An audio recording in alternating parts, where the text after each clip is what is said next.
গর্বিত সদস্য ছাত্র জনতার পক্ষে ছিলাম ওরাস থাকতো।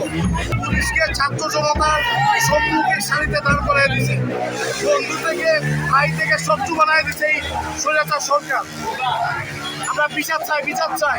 এই বিজয় বাংলাদেশের সমগ্র মানুষের বিজয়, সমস্ত ছাত্র নেতার বিজয়, সমস্ত শহীদদের বিজয়, যারা এই বিজয়ের কারণে বিজয়টা ছিনে নেওয়ার কারণে যারা মৃত্যুবরণ করছে তাদের বিজয়।